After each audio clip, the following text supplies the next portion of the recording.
From the IMTV Wave Channel 5 studio at Greenville Senior High School, home of the Greenville Green Wave, the Greenville Veterans Memorial Park and Digital Library proudly presents Never Stop Serving. Hi everybody, Mike Maloney with the Veterans Memorial Park and Digital Library. We're on location today, a special version of Never Stop Serving. I'm here with Tom Whitton. He's a member of VFW Post 7262 and a good friend, and he was nice enough to let us come by and talk to him today. Welcome, Tom. Please, if you could, sir, tell us a little bit about yourself. Tell us where you grew up, where you went to school. Why, I lived in a neighborhood which now today is called the German Village in Columbus. Back then, there was German people lived there, and many of them didn't speak English. But then I graduated from South High School in Columbus, and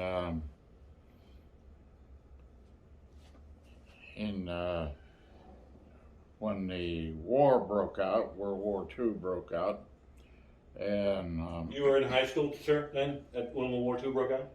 what? You were in high school then? Yes. Okay. I was due to graduate when the Japanese attacked Pearl Harbor. In Columbus, they graduated twice a year, and I was due to graduate in February of 1942. And and as a result, when I did graduate, there was no way I could get a job because I was coming up in September of that year, 19 years old, and I'd be drafted. So,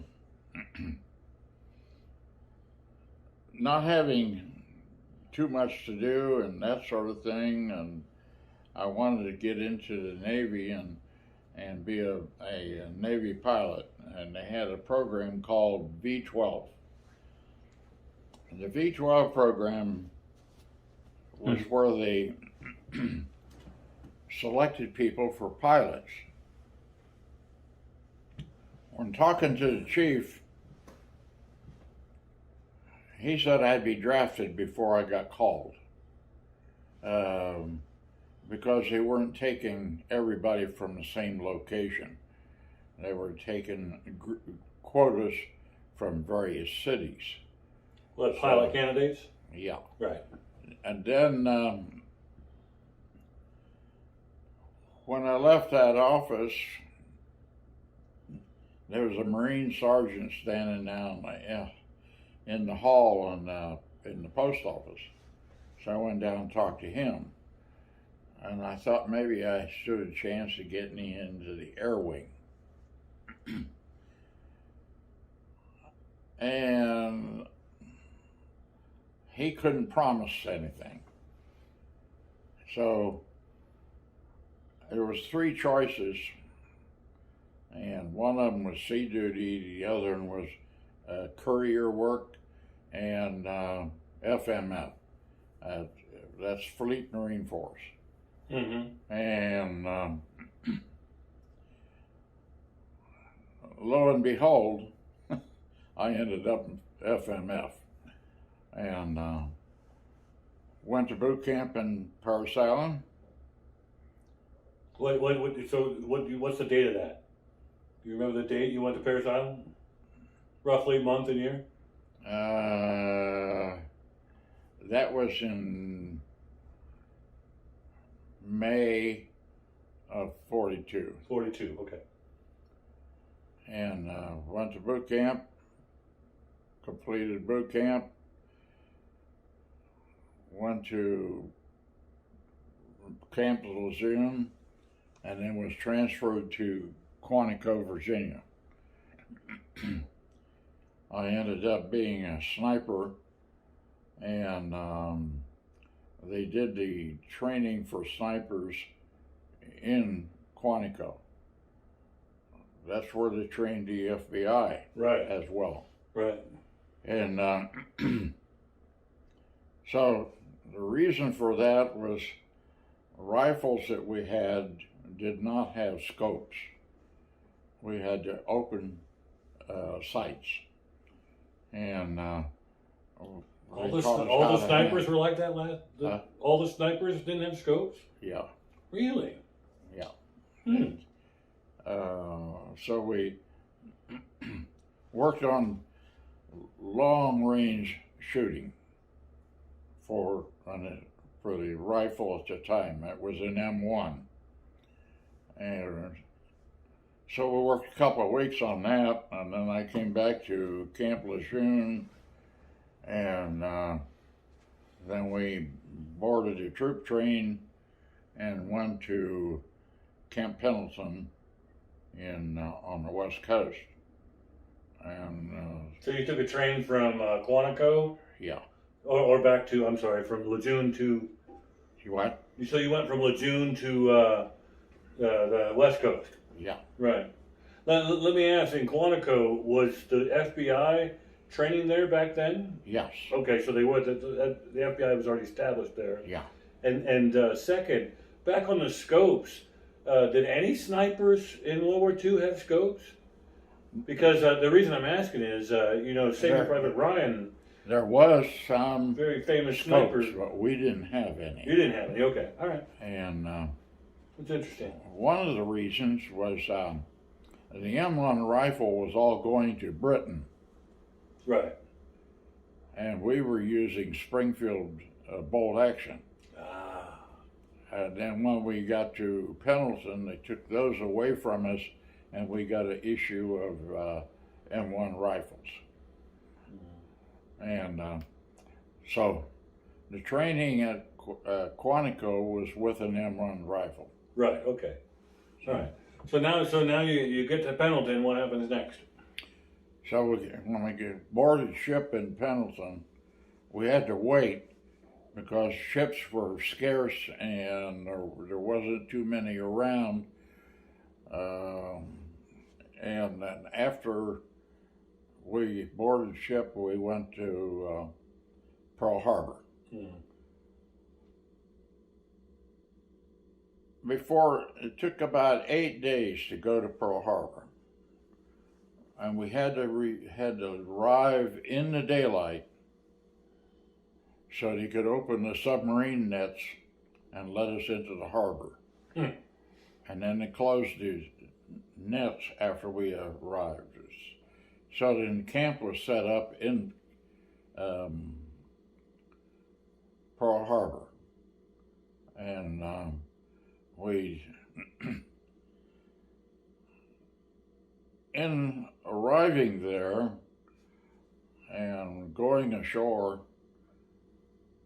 realized real quick what had happened with the Japanese raid in 41. Right.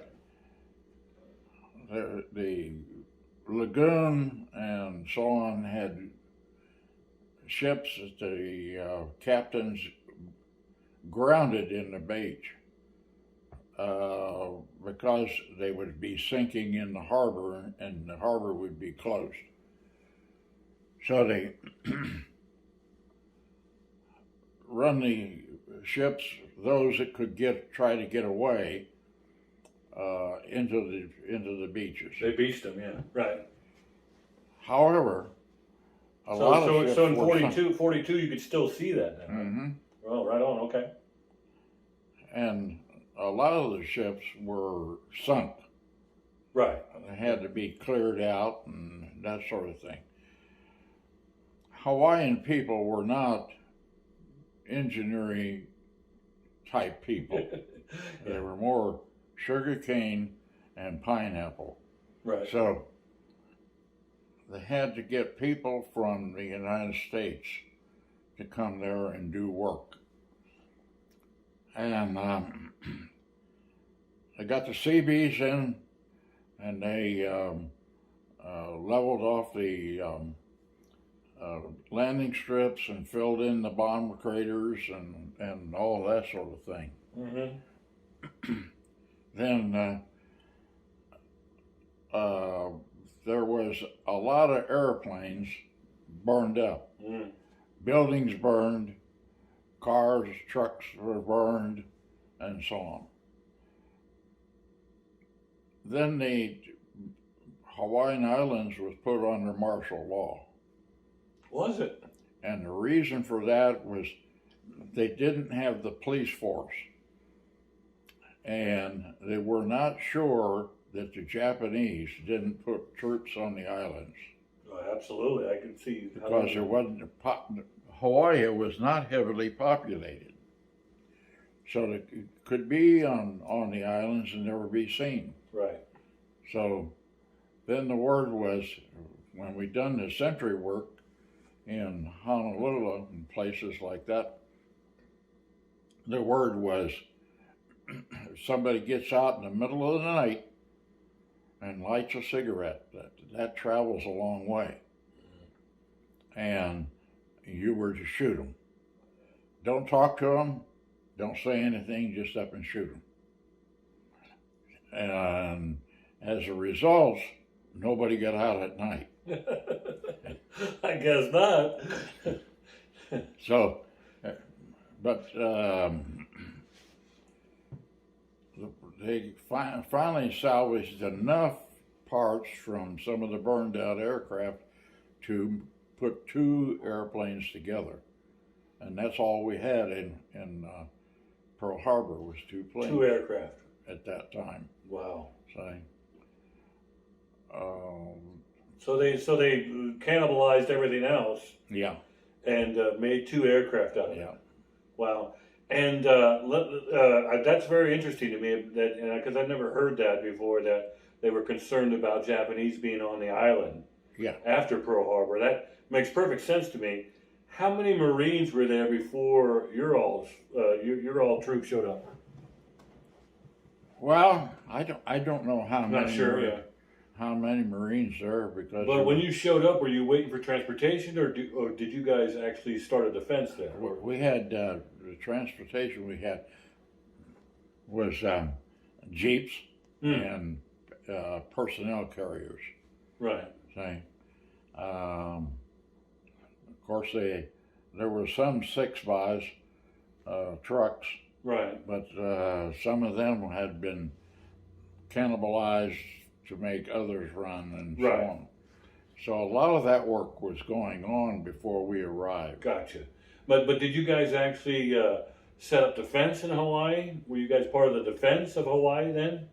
The Marines that arrived there, or were you guys waiting to move on? Oh, we stayed in Pearl Harbor. We didn't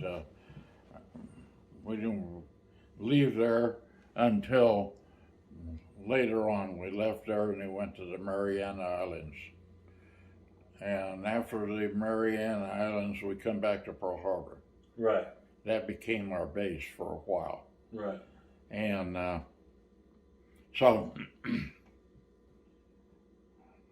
things were starting to pick up pretty quick. First place, new ships were being built in the States. Right. And they were trying to get cruisers built, and there were some battleships being built in the States, but this all takes time. Right. So it was a long time before the harbor was opened up, where they didn't think they needed to have the submarine nets and that sort of thing. We were fortunate that the Japanese didn't have the supply lines from Japan to Hawaii. Otherwise, it might have been a different picture. Absolutely. We in the United States was not prepared for anything of that nature. Right. At that time, the ambassadors for Japan was in Washington. And they were trying to line up some transportation and different things like that for their effort in the Near East. Japanese wanted to be the kingpin of the Pacific. Oh yeah, absolutely. Yeah. So then that's when we started training for different operations and so on. Some of the islands were infested with jungle and animals and natives. And the natives didn't understand a lot of things. So each one of the islands was selected by whoever was making the judgments. And then there was a raid on those islands. The Marines had, at that time, had 4 divisions. And they were utilizing that manpower. And then they started to come up with the 5th Marine Division and the 6th Marine Division. And then they had the personnel carriers and troop ships and that sort of thing was starting to come pretty quick out of the States. Right. So there's the first year and a half was things were kind of slow. So, and then things started to pick up. And as a result, more islands were being attacked by Marines. The islands would be cleared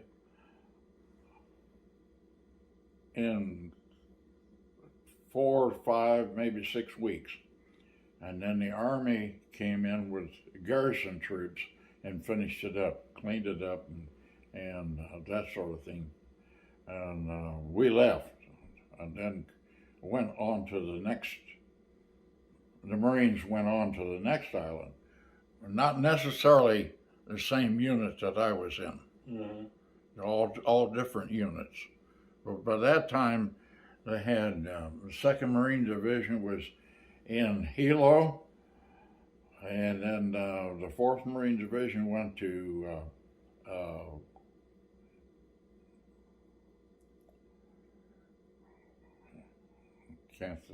forgot the name of the island. They went there and set up camp, and that's where they headed for their as a home base. So then the operations started to be bigger and much stronger than in the beginning. We kind of finally got our act together. It took us a while, didn't it? Yeah, it took time. People don't realize that we got into it and it took us a while to fire up, It took a while to do that. Right. Because the ships had to be built. And Kaiser was working 24 hours a day, 7 days a week, building ships. I love that you just mentioned them because, you're Jack Harless, he mentioned Kaiser ships too. Yeah. He said they weren't made very well and he spent a lot of time in the water. He was in the Navy, of course, and you guys worked together in the city, We'll talk about that in a little bit. Go ahead. But that's when the unibody operation started. They did work elsewhere and brought it in and put it on the hull or deck of the ship and so on. So things were being made in many, many places. Right.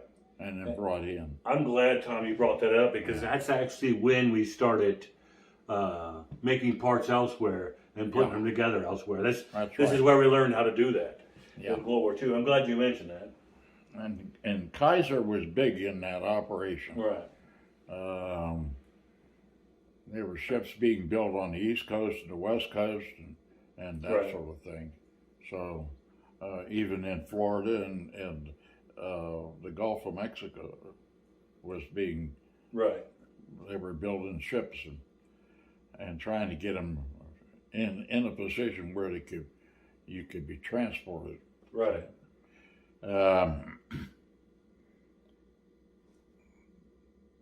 The operation, the ships before the war was slow. They did not have the speed and the motors and all that sort of thing.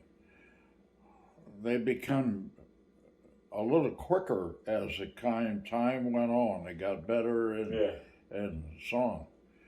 And so the operations, as far as the Marines were concerned, was starting to double up. One operation was like Saipan, and they left Saipan and went to Tinian. So a lot of things were happening in 2s and 3s. Some of the islands weren't that important, and they were bypassed. Truk was one of them. The Truk island Island. of Truk was one of them, because you couldn't get the ships in the little bays and so on that they needed to support the troops. So, and we came back into Hilo and took over the camp that the 2nd Marine Division was using. They had moved on to Anahuac. And so the operations was on the Parker Ranch. And it was between the 2 volcanoes. From the road there to the ocean was about 14 miles, but you could see it. It was all downhill. Yeah. So, yeah. and when they run the tanks, they didn't run the tanks on the road. They run the tanks beside the road, and the volcanic ash became dust. Mm. And we wore not goggles, but eye shields and that sort of thing. And we try to move troops on foot before the tanks or after the tanks, not during while the tanks were being moved. Right, because it would be like going across a dry lake, isn't it? Yeah. Yep. And as a result, in the morning, you came up the road, one lane, made from lava and heavy oil, and rolled out. It came up in the afternoon, you went back to Hilo. And there was a one-way trip in the morning, one-way trip in the afternoon. So that presented some problems when we started to move a lot of people.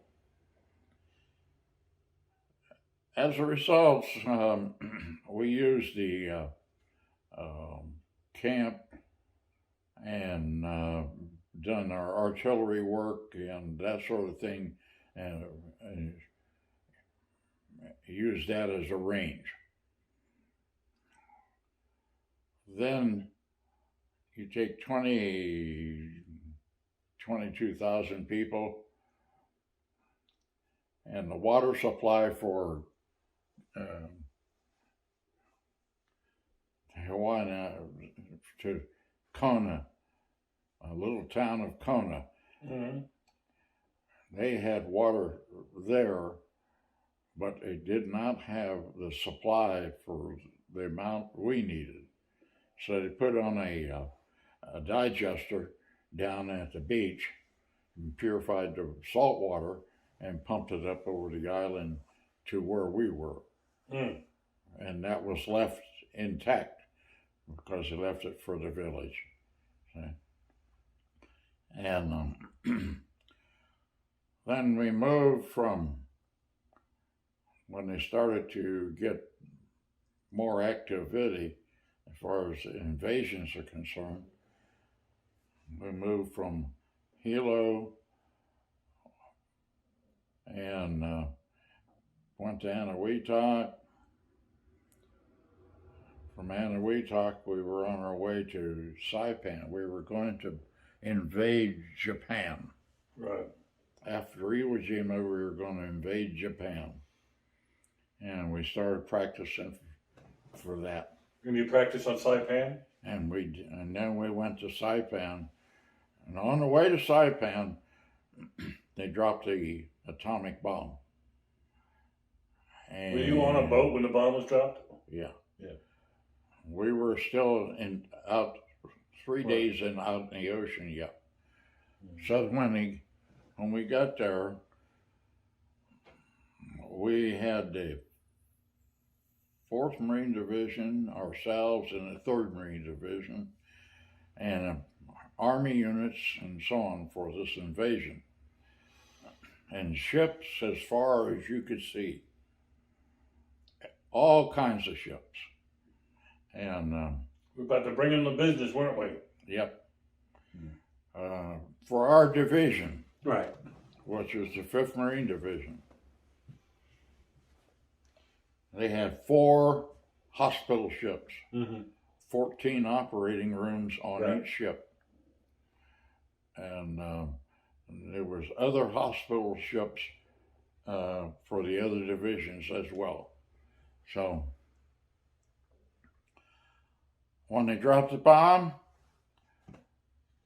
and we arrived in Saipan, they held us there until, because there was some talk of peace treaty, until the peace treaty was signed. Right. Once the peace treaty was signed, then we went into Sasebo, Japan. And that's where we were going to invade if we went in there. See? That was the invasion point? Oh, yeah. That was the planned invasion point, Yeah. okay. Now, Sasebo was a community that had a little over 100,000 people living there. And it was completely burned out. Not by the atomic bombs, but by incendiary bombs. The only buildings standing were like banks, office buildings, and those type of buildings. They were different construction, cement and that sort of thing, where the houses that the Japanese lived in were just little shacks. And so they burned that town out. And then that's where we went in and kind of used that as a headquarters. And then we went into all the cities around that area. Then what we did was done the disarmament, but we didn't physically do that. The Japanese done it. We seen that the Japanese would do it. You oversaw it, yeah? Yeah. And what we did was we went out into the countryside and for looking for high-powered radios, weapons, all kinds of explosives and things like that. But the natives out in the country didn't have anything like that. But we had to go do it, see that it was done. And the hamlets were like maybe 8 or 10 houses and 1 horse and 1 cow. Right. Things were pretty poor. When we arrived in those communities, they didn't even know who we were. And they didn't even know that there was a war going on. No kidding. Yeah. No Wow. communications to speak of. Really? And, but we were in Kumamoto, Saga, Mitsubishi. These were cities. Now in Mitsubishi, that's where the Zero fighter was built. Yeah, and then they started making cars, I guess. Yeah. Yeah. The factory was on one side of town and the landing strip was on the other side of town. So by hand, the Japanese pushed those airplanes across town and flew them out of the landing strip. How come that factory didn't get hit 1,000 times? It was making zeros. Yeah. We didn't bomb it, or? It got bombed some. Oh. But what happened there after the peace treaty had been signed, the Japanese had suffered a typhoon. And the typhoon tore up the factory. Huh? But the Japanese and the Germans had collected their engineers and come up with a new aircraft. That aircraft was a pusher type, 6-bladed pusher type, and was a fighter. It had a 20-millimeter cannon in the nose and 8 machine guns. And it was a type of aircraft that would be used and destroyed. That would never come back. Right. So what we did was we moved into that area. There was 13 of us. We moved into that area to protect that aircraft because it had been knocked down by the typhoon and they were making repairs. Well, we wanted to reverse engineer it, of course. Yeah. And then they decided that maybe we should get our test pilots to test it. Yeah. And the B-24 come in with a test pilot out of Okinawa. And they tried to land in the landing strip, but the B-24 was just too heavy for the terrain. They couldn't support it. And so they took off and then sent the 69 Air Service Group out of Okinawa to lay the steel mat down. And then they brought the airplane in. Well, and the test pilot looked the aircraft over and that sort of thing, and he says, no, I don't think we're going to test it. So they boxed it up and sent it to the United States. Interesting. And it ended up in Wright-Patterson. Is it at Wright-Patterson? Yeah. No kidding. Yeah. Oh, we'll have to go check that out. Yeah. However, I've asked several people over there that do the refurbishing if they ever saw that. And they said no. So don't know where it went. Oh, so you haven't seen it there? Yeah. Oh, I thought, okay. But it originally was to go to Wright-Patterson. So what we did was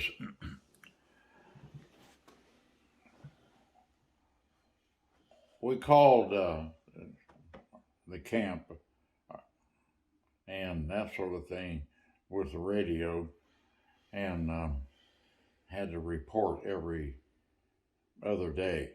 So, but there was 13 of us and nobody stood guard duty. What we done was we put our bedroll on a cot. Everybody slept under the airplane. Right. Right. But that was, I'm sure at the time, that was considered a special mission, wasn't it? Yeah. Yeah. Secret, special, yeah, whatever. Yeah. So then in the daytime when they would come to work on it, we'd put the cots out further away from the airplane. And when they leave, we'd Put them move back, back that's in. right. Sounds about right to me. We did that for about a week and a half. Mm-hmm. and then we returned to the base. So, once they got taken care of. So, yeah. However, let me ask you a couple things before we go on further. How did Marines, sailors, soldiers really get news? You mentioned you were afloat. You were on the way when the atomic bomb, the first one, was dropped. How did you get that news? How did Marines get that news? Did they announce it on the ship? Was there Stars and Stripes?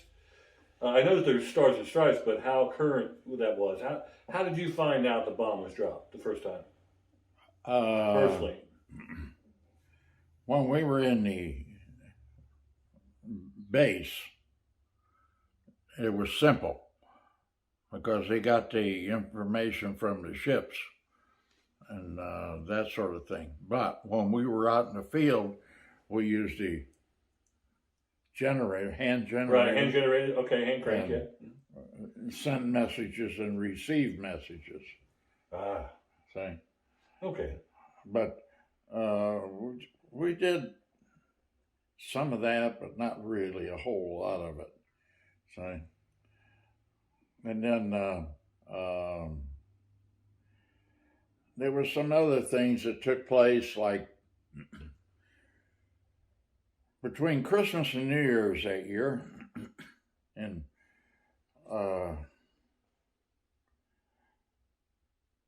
we didn't have heat in the barracks. The barracks was just slab board type barracks, 2 stories high. The fire escape was bamboo poles. You had them leaning against the building, you had to slide down them. So we received Christmas from home, and the OD and the corporal at night had a coal oil heater in the office. And while they were out of the office doing the head count and that sort of thing, one of them exploded. And the wind was traveling 25, 30 miles an hour, and it burned 4 barracks down before we could get it. Everybody got out, but the Japanese fire department showed up with a hand pump.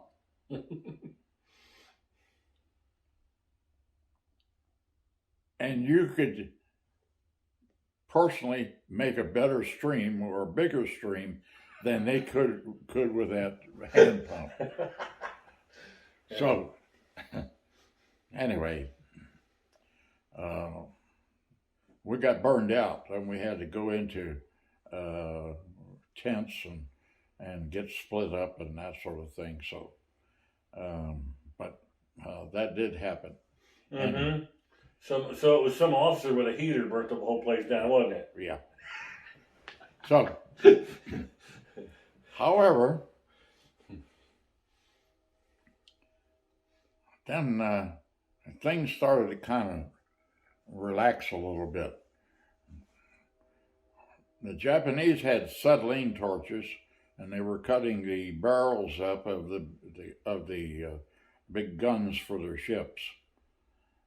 And it took all day to cut 1 foot-long piece of barrel with their acetylene torch. It didn't have much power. So we got with Seabees and got acetylene from them, and in an hour and a half it could burn right on through. Nice. And the Japanese, they were tickled with that. Mm-hmm. Another incident was the Japanese were loading a battery for a tank into our truck. Well, the 6x is pretty high, and they're short. The Japanese are kind of short, and they couldn't pick the battery up.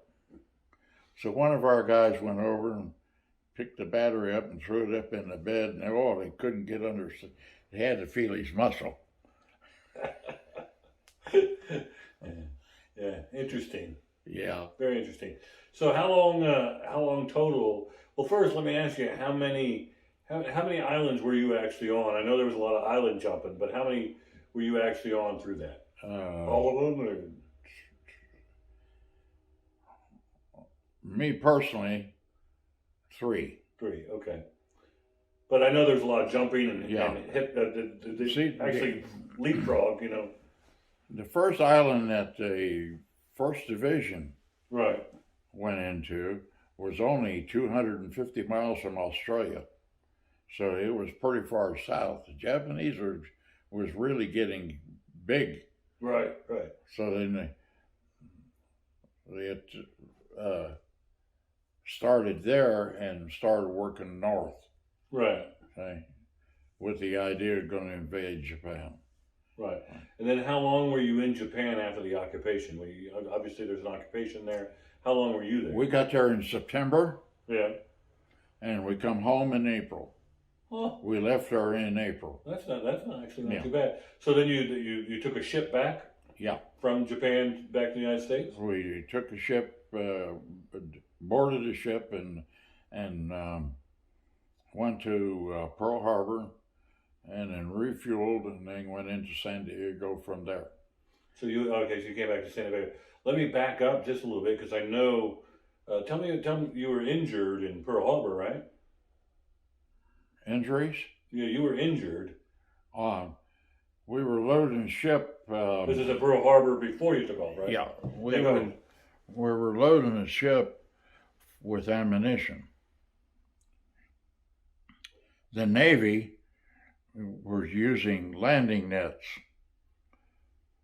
and they would put crates of ammunition in that landing net, and with a crane lift it over and put it in the hull of the ship. Well, we were down in the hull of the ship, and the eye splice on the landing net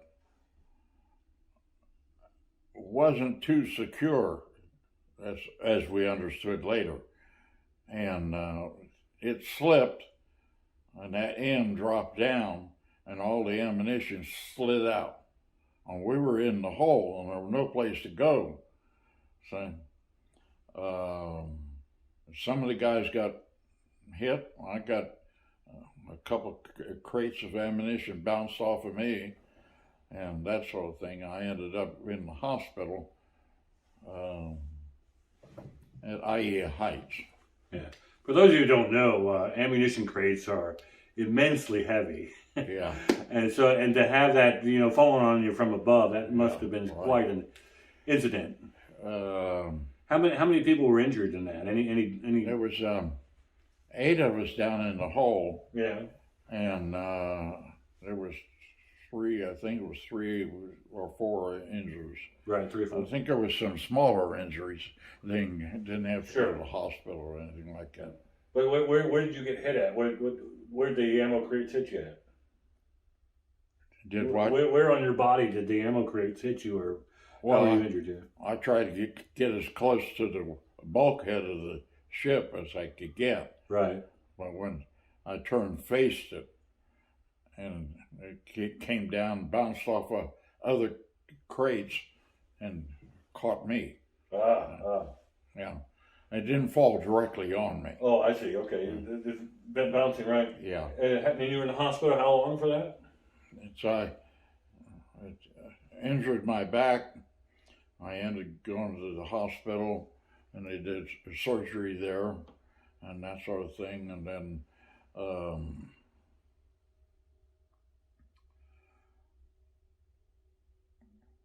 I was there almost 4 weeks.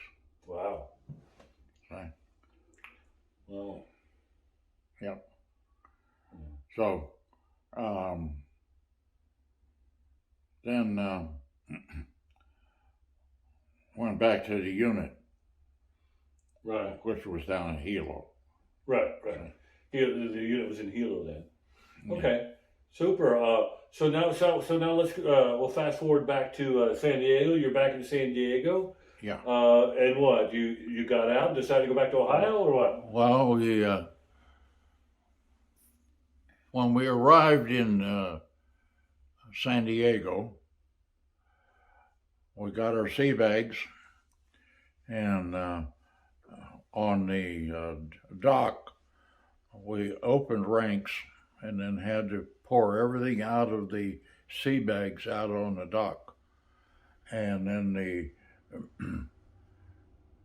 there was a lieutenant and a couple sergeants, and they would go down through, and if you had something that was not issued, they took it away from you. What? War souvenirs. So I had two Nambine pistols, Japanese pistols, and they took those, and I had one Navy blanket which was white, and they took that. It wasn't issued to me. So the only thing I got was things that were issued by the Marines to me. So I'm sure those pistols didn't get anywhere but with that lieutenant. Oh, I'm sure of it too. Because they were brand new. They were still had cosmoline on them. Wow. And but anyhow, then we went to. I'm sorry, Tom. What rank were you in San Diego? Huh? What rank were you in San Diego? Rank? Yeah. Corporal. Corporal. Gotcha. Okay. And we went into San Diego, and we were there for 5 days. We got new uniforms, got them sized, pressed, but it wasn't the blues like they have. Marines have that blues, you know, and that's this was the green, field uniforms. See? And so then got them pressed, sized, and so on, and some of the fellows got Liberty. I got Liberty, and I went up to Pendleton. My brother was up at Pendleton, so I went up there to see him. And he's up there for training, or? Yeah. And so then I returned to the base, and then we boarded troop trains and went to Great Lakes, and that's where we were discharged. Discharged at Great Lakes, huh? Yeah. Illinois. Yeah. Huh. Well, be darned. So now this is the important part, Tom, and this is part of what we do at the show. You could have, you're a World War II Marine vet. You could have went home, laid on the couch, and did nothing the rest of your life because you had served your country, and nobody could have said crap to you. Yeah. But guess what you did? I know the answer to this. What did you do the rest of your life? I didn't do that. Yeah, you're Cub Scout or Boy Scout leader. I went home. 40 years, right? Yeah. Go ahead. I went home, and the state of Ohio and the government had classes on an examination. It was an 8-hour examination, written examination, for what you might be best suited for. And this was done by Ohio State. Right, interesting. In Columbus. And so we're talking, what, 45, 46, something like that? Yeah. So then and then they would call you in about 2.5 weeks for an 8-hour interview. And you would sit and talk with the fellow that was doing the interviewing and pick up pointers in terms of what you might be best suited for, and they had a rating. And I think there was 12 items that I could fall into, see? Well, I liked design work. When I was in school, high school, I'd done mechanical drawings and things like that, uh, drawing templates for building aircraft and so on. So that was one of the items that I was best suited for. So after a period of time, my dad, he was on my case because I didn't have a job. The government was paying $20 a week for 52 weeks. And so every day he was on my butt for about a job. Yeah, I'm sure he was. He was one of those, you're not worth your salt unless you're working. Yeah. So July that year, I told my mom, I says, I'm going to Dayton. We have relatives living in Dayton.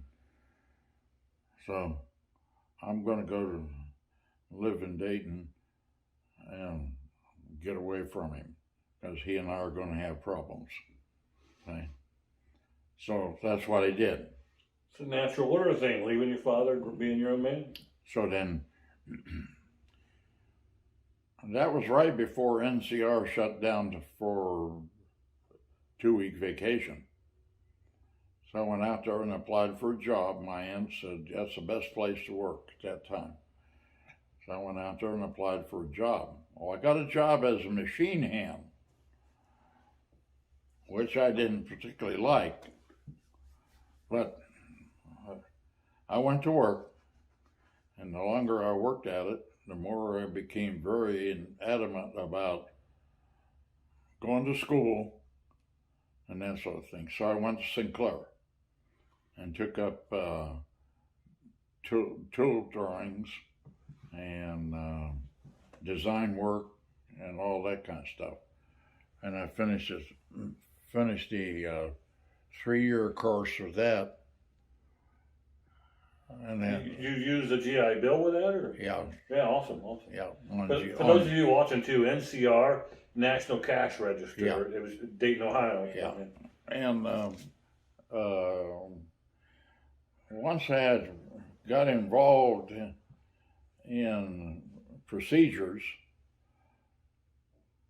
I went to the employment office at NCR and personnel, and put an application in for tool design. And then the UD was going to have a class that I wanted to take, but I was working second shift, and the class was only going to be done at night. So I went in and I talked to the boss, and he says, I said, this is what I want to do.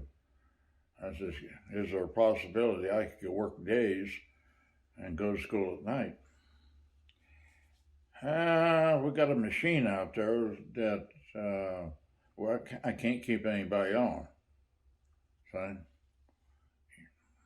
there was only two machines in the factory, and the one fellow worked at it on a regular basis. He didn't have any problem. So he says, go out and take a look at that and come back and talk to me. So I went out. I talked to the operator, the fellow that was there, and looked the machine over and so on, and I thought, I think I can make this thing work. Of course, at that time, NCR was on piecework. It was on what? Piecework. Wait, what is that? You had to have so many pieces a day. Oh, piecework. Okay, yeah, okay. And you could make up to $1.50 an hour was the piecework. But you could make $1.75 by going over. Yeah. See? So it's like a quota, right? Yeah. So I looked the job all over and that sort of thing, and I thought, I think I can make that work.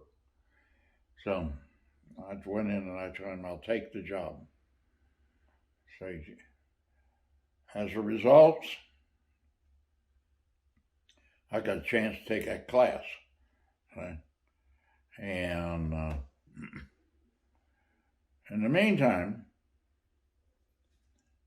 on Friday evening and Saturday, I stopped at Miami Tool on Salem Avenue, and I says, I was talking to that guy about a job, see?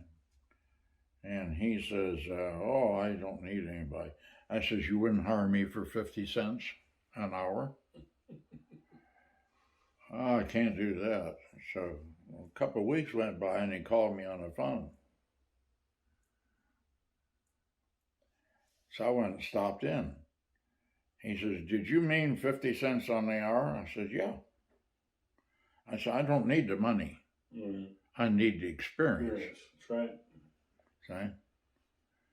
He said, okay. He says, why don't you come in Friday after work and work till 10 o'clock and then work on Saturday. I said, okay. So I did that. The tool drawings that I was working on were NCR drawings. Mm. So after about 6 weeks, he called me in the office. He says, I can't pay you 50 cents an hour. I'm going to pay you base rate. So I went to work for him for base rate on Friday and Saturday. So, and then I heard they were going to have an opening in tool design in NCR. So I went in and made an application for that. And he says, well, we're not going to hire just anybody. I says, here's a list of numbers that I already worked on NCR drawings. You can check them out. Not just anybody, that's right. Right. A week went by and he called me over and he says, I need somebody to design small tools, rivet anvils, things like that. Mm-hmm. He says, would you be interested? Yeah. So I went to work in tool design. Nice.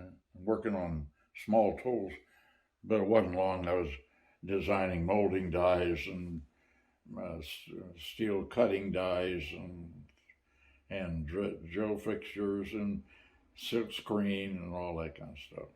Yeah, I've done that for 15 years there on the board. And then there was an opening in processing, and I applied for that and got that job. Yeah. Nice. Tell me how you got in the Scouts. Tell me how you got in the Scouts. Everybody on Facebook is talking about your scouting days. Yeah, well, my two boys were in Cub Scouts. Right. How many children do you have altogether? Three. Three, right, okay. My daughter, I had a daughter. And two boys. She was the older one. And Tom, and then Greg. Right, okay. And so we lived on Old Salem Road. I built that house in my spare time. And you built a house on Old Salem Road? Yeah. My goodness, Tom. All right, keep going. Yeah. And then Old Salem Road got to be too busy because they were putting in the Northmore Estates south of Englewood. Mm-hmm. And so we went and looked at a new house up in Englewood. And I bought that house. We sold the one I built, and we moved into the new one. Mm-hmm. Right? And as a result, my two boys were in the Cub Scouts, and they were after me to do. Of course, when I was a kid, I was in the Scouts, see? And so I thought, well, no, I don't want that. So the professional come to the house and want to talk me into it, and I said, well, I'll do it for 2 years. I did it for 28 years. 28, okay, 28 years. Yeah. And but so then I started a troop in Inglewood, and got that off the ground. Done that 28 years, and then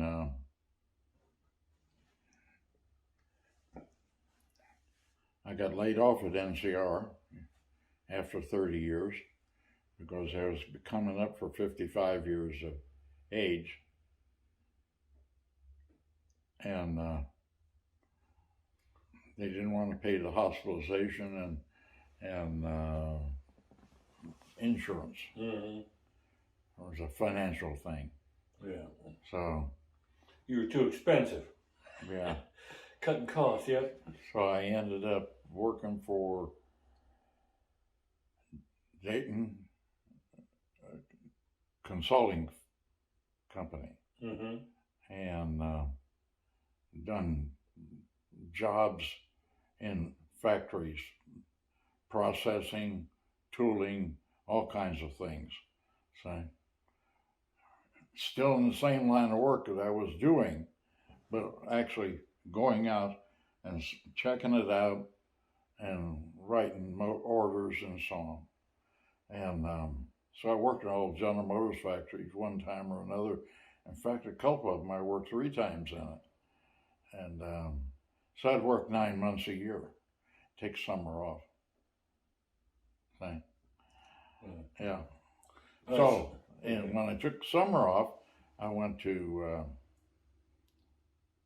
I took my Boy Scout troops to Chief Logan down in Chillicothe. They're on Facebook saying hi. Yeah. Chief Logan, yeah. So I did that, and well, this is a good way to spend the summer. So I started spending the summer that way. You know? Mm-hmm. And, I bet it was beautiful down there too. huh? I bet it was beautiful down there too. Yeah. Yeah. Can't look. So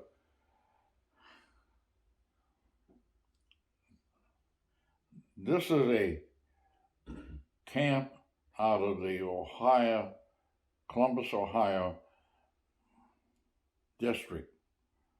I was in the Miami Valley district here in Dayton. So they come to me and they says, the camp we're going to get rid of in 4 weeks, but we need to have somebody run it for 4 weeks. I said, well, what's the matter with the camp director? He had to leave. I said, oh, you're coming up for national inspection, and I'm not certified. I haven't went to camp school. He says, that's all right, we'll take care of that. So I said, oh, okay. So I got on the phone to a lot of fellows that I knew here in Miami Valley. I need help. And I got 8 guys to come down and work a week. Another 8 come down another time and worked another week. And we put that thing together in 2 weeks' time and passed national inspection. Wow. Wow, you're quite the overachiever there, Tom. Yeah. Making us all, the rest of us all look bad, you know. Yeah. Yeah. All right. So tell me, and we got to get to talking about one other character here. Tell me how you ended up in Greenville. Yeah. What? How you ended up in Greenville. Well, I went through a divorce in 1970. Mm-hmm. and NCR was starting the factory up in Millsboro, Delaware, state of Delaware. So I went there, and the boss called me in the office. He says, Tom, you need to change your atmosphere. We would like you to go to Delaware. I said, oh, I don't know about that. Delaware, Ohio, or Delaware, the state? Delaware State. Gotcha, okay. I don't know about that either. So I walked out of his office and I turned around and I said, why not? So I turned around and went back in and I says, you can count on me. And he says, okay, we'll get it set up. And I got it set up. I went over there in April, worked until October. It was like being on vacation. Okay. Rehoboth Beach was right there. So there was three other, not me by myself, three other fellows was there, time study and some other people from quality control. So we heard about a condo that was for rent down on the beach. So we went down there. We were living in a motel. Went down there and talked to that lady. I said, we have to, if we rent this, the whole building, we have to have a bill for our cost statement. She says, I can take care of that. So we rented it for the whole summer. We sit right on the boardwalk and watch them go by. Well, anyway, so then got that off the ground and so on. Well, what we did was took the 21 cash register out of Dayton. And they had 600 people working on it in Dayton. One every 4 minutes. We took it to Delaware and trained those people because they were not manufacturing people. So trained the people. Set up the Delaware University on Saturday and paid them to train people. Train the trainer, yeah. Yeah. We were doing the same quality of work as they were doing in Dayton with 400 people. One every 4 minutes. Just like Dayton. And trained those people as well.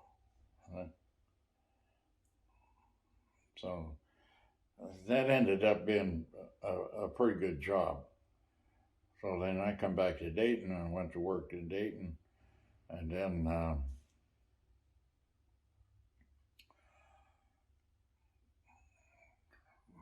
they were starting to get the ATM machine off the ground. And I worked on that.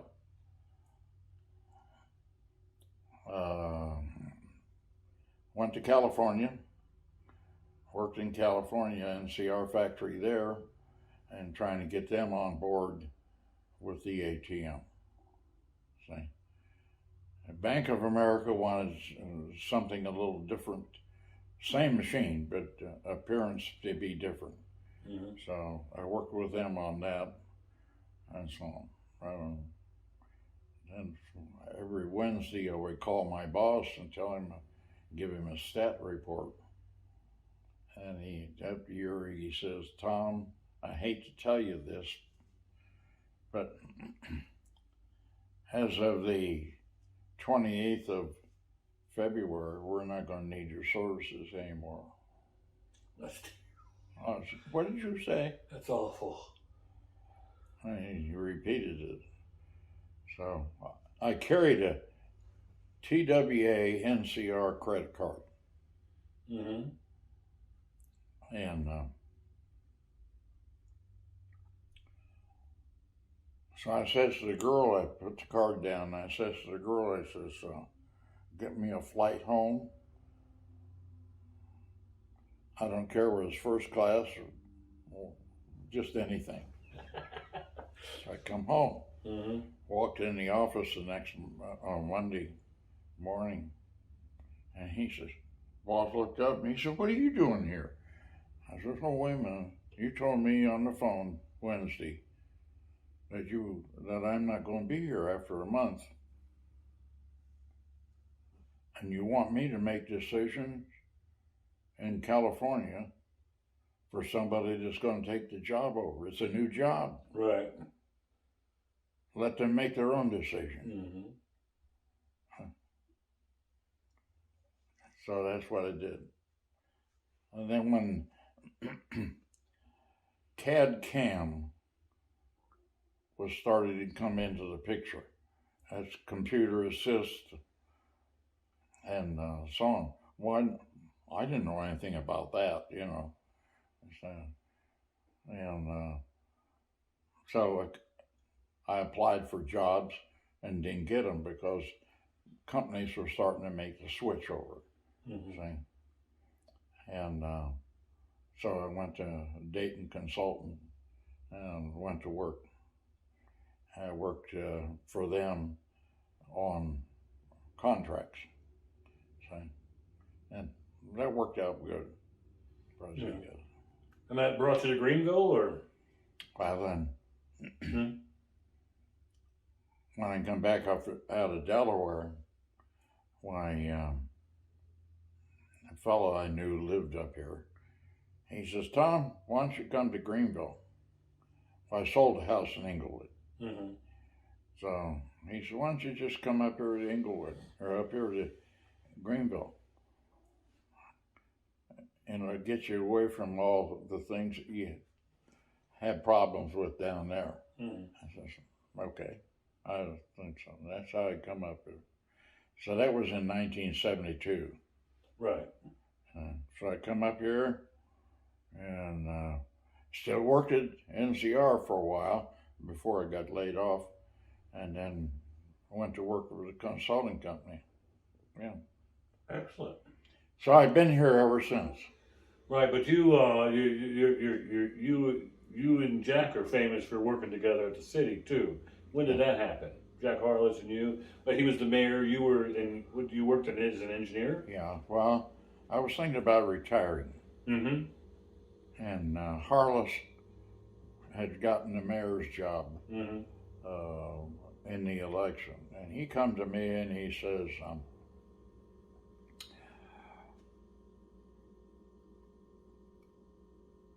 I need somebody for a service director. Service director, yeah. I need somebody who's not allegiance to anybody. And somebody who's got a degree. He says, you think you could handle the job? I said, no. It's not something I would be interested in.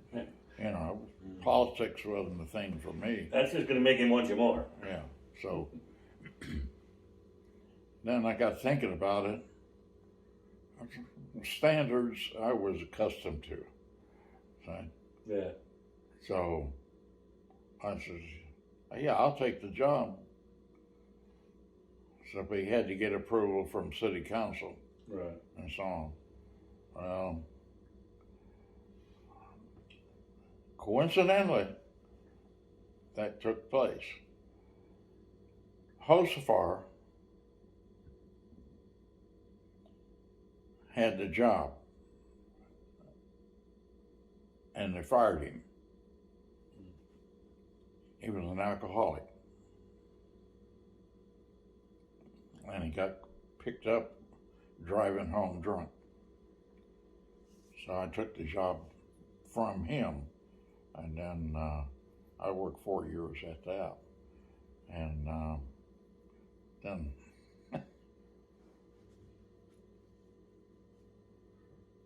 so I didn't, meantime, I took the job with the Boy Scouts for camp director. Yeah. So, and I took a camp from 4 weeks to 9. I changed a lot of things. I went to an open program. Open program means a boy can go shoot the range all day long if he wants to. Mm. No leader. No scout leader. Yeah. Okay? And they said, well, that won't work because the kids will be in a teepee all the time.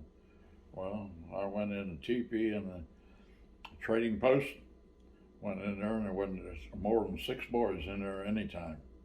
Okay? First, they didn't give the boys credit. They came for one reason, not to go to the trading post, but came for the advancement. Mm-hmm. So, Right. so all of a sudden, I changed that program, and a lot of people liked the idea. And next thing you know, I got 50 adults that don't have nothing to do. Right. Right. Oh, yeah. Yeah, exactly. Mm. Went to the phone company, talked to them, and they brought 2 poles out, and we sat down with the adults. I said, we're going to make 2 totem poles. I'm going to get the tools. You come down and work on it an hour and come back, or whatever you want to do. And this is what we're going to do. And I had the pattern out there and so on. It took 2 years, Mm-hmm. but we got them done. And we got them set. Yeah. Hey, got it done. Yeah. Got it done. All right. Any other memories you'd like to share? I sure do appreciate that. That's been wonderful stories. Anything else you got for us? No. You don't want to tell us the time you put on your Superman cape and flew all around and stuff? Yeah, I like being busy. Yeah. And I had some good times. Had some bad times too. Oh, sure, absolutely. Yeah. Yes, but It's life, you know. however, it worked out, and so. All right. Before you close, you got to do me a favor. You got to tell me a funny memory or a story between you and Jack Harless. I know you got one. Yeah. I know you got to give me a funny story. I remember doing one thing. It's making you smile. This is what I want to hear. When I was a kid, I had no money.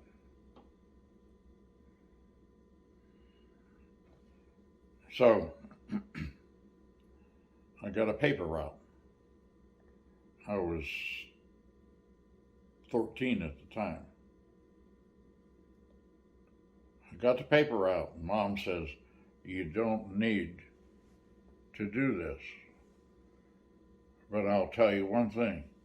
Once you start to work, you'll work the rest of your life. And she was right. Mm-hmm.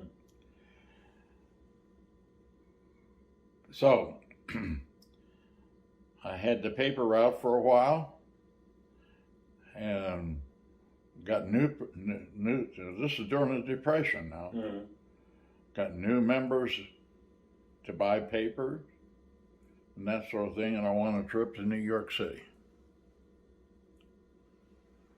Wow. See? A week in New York City. Paid for by the paper. Mhm. Wow. So then I come home. Was it like Manhattan, or did you stay on Manhattan? Or? I come home and I heard that Western Union needed help, so I gave the paper route up. I had taken the paper route from 22 customers to 126. Wow. And So I went to work for Western Union as a messenger, delivering telegrams. 10 in the evening to 2 in the morning. All through the north end of Columbus. Wow. See? And then I heard about a job at the meatpacking house. So I went to the meatpacking house and applied for a job, and was part-time because I was still going to school. See? So trimming tongues on piecework. Well, they had a meat cleaver there, and that meat cleaver didn't have any edge on it. So I took that meat cleaver home and I sharpened that thing up, and I 2 cuts and had it done. 2 cuts. And it was piecework. Yeah. Huh? Okay. And I took it to school. I took it to school and got it on the grinder there at school and so on. And the instructor, he helped me with Sharpening. teacher. He helped me with it. I go, and that's it. That's it. Anyway, so I left that job and graduated from school, and then got in the Marine Corps. Yeah. The drill instructor says, I never shaved. I had fuzz down here. Yeah. He says, everybody's going to have to shave every day. And he had his open ranks, and he walked down behind us. And he come to me and he says, what's this shit here? He said, we give you a razor, a brush, and a soap. Tomorrow morning, I want you clean shaven, and you will shave every day from now on. Okay. So that's what I did. Mm-hmm. So you shaved every day for now on? Every day while I was in boot camp. Yeah. Then they come along, and the Marines had Cordova colored shoes. They didn't have brown. But we got brown shoes from the Army because they didn't have enough of the others. Right. Back then. He said, no. He showed everybody how to do this. He wants to see himself in it. So he's telling everybody what they got to do and all that. So he got 1 week to do it in. Right? So my dad was a stickler for certain things, and one of them was your shoes. So,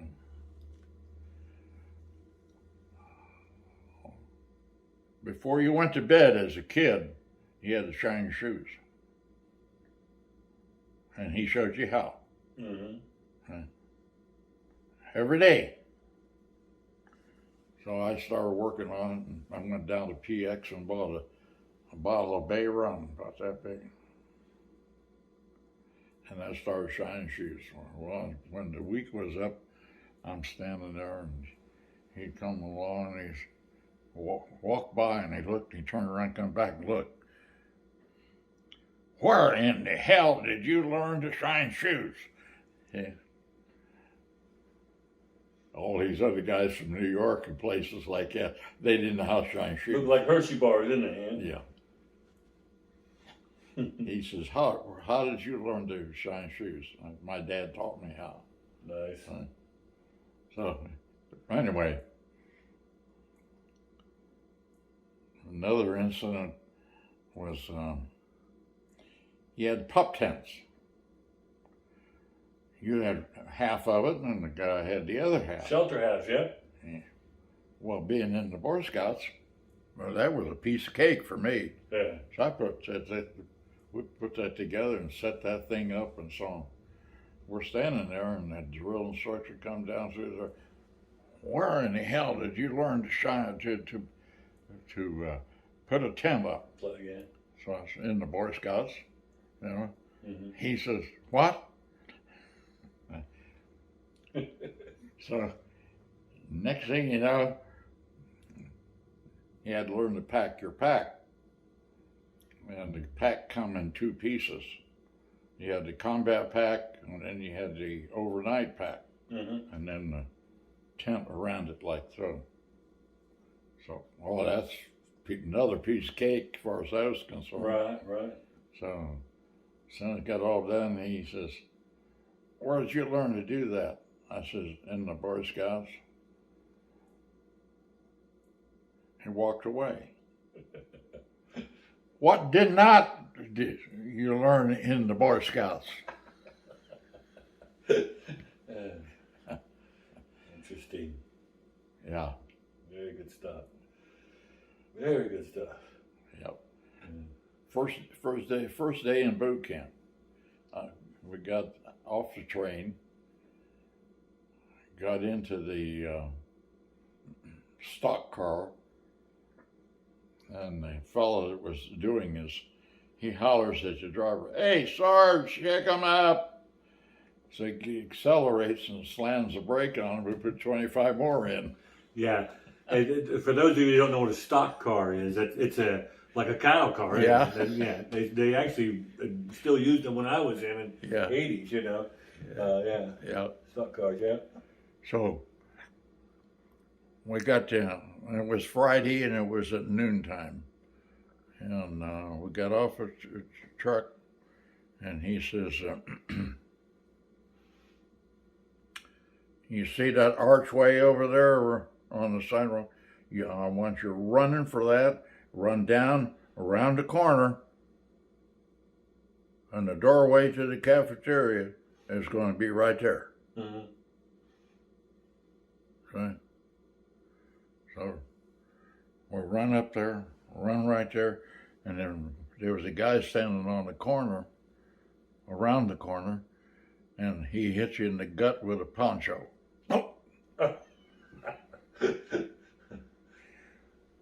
Then you go inside, and that sergeant standing there, he says, "Now eat, take all you want, eat all you take. See that garbage can over there? That's brand spanking new, and it's going to stay that way." I thought, oh shit. Yeah. So we've got two pieces of fish about this big. Yeah. The first one I ate, the other one I carried out in my pocket. Yeah. Yeah. Well, that's fantastic, Tom. Thank you so much for speaking to us. Is there any events or anything coming up that you'd like everybody to know? Is there anything, like I said, you're very popular on social media. Anything you'd like to say to everybody? Not necessarily. Yeah, okay. Well, thank you so much for talking to us. Those are wonderful, wonderful stories, and thank you so much for sharing. And for those of you at home, he's got something to show here. And I also saw something else I'm going to grab. We're doing show and tell here. This looks like your shadow box, is it not? Yeah, Yeah, that's very nice. I was going to hang it right there. Yes. Yep. There's Tom's shadow box. Uh-huh. All right. And he's got something else in his hand.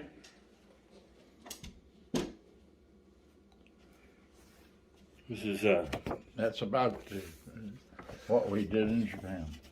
Oh yeah. Okay. So there's the areas you said there. I'm gonna look this out here. Yes. Sasebo? Sasebo that he talked about there. That's awesome. What else is in here? Oh, this is a neat little book. You might have to let me borrow this sometime. We'll scan that. Yeah. Yeah. All right, folks. Well, we're going to sign off here, though. Again, thank you, Tom. This is us signing off, and we very much appreciate it. If you know any World War II veterans out there, folks, that you would like us to talk to, please let us know. We'd like to capture as many as we can, and as many stories as we can. Thank you again, Tom. I appreciate it.